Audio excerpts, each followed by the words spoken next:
জীর্ণ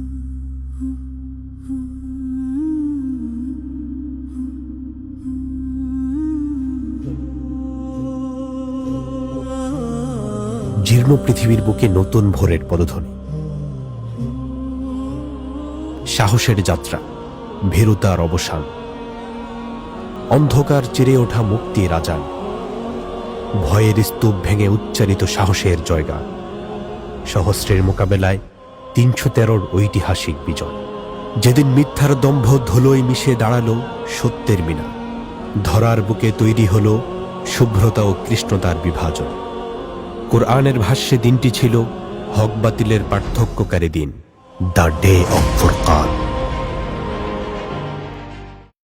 দ্বিতীয় হিজরির ১৭ই রমজান ইতিহাস থমকে দাঁড়ায়।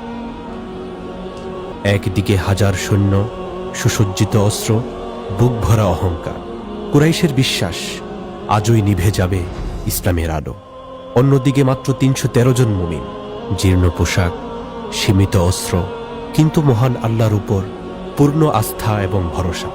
মক্কায় নির্যাতন, বয়কট, লুণ্ঠন সব পেরিয়ে তারা হিজরত করেছে, নিঃস্ব কিন্তু বিশ্বাসে সমৃদ্ধ।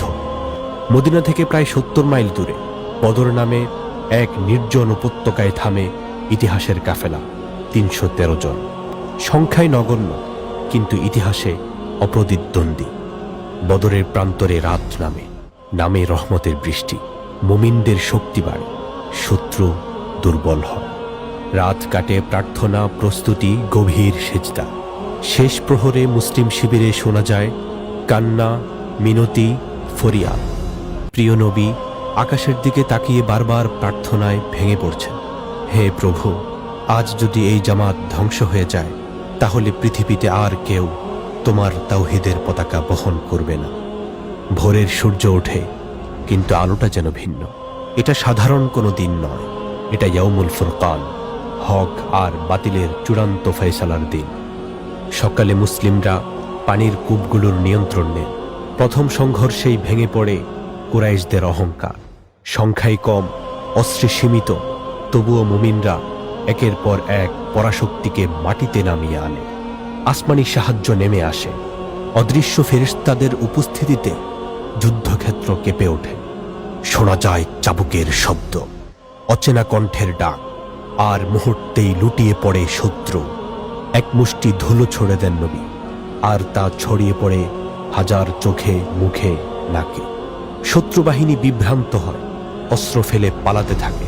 দিনের শেষে পরাশক্তি পরাজিত হয়, অহংকার মাটিতে মিশে যায়, আর ৩১৩ জন হয়ে ওঠে ইতিহাসের মানদণ্ড।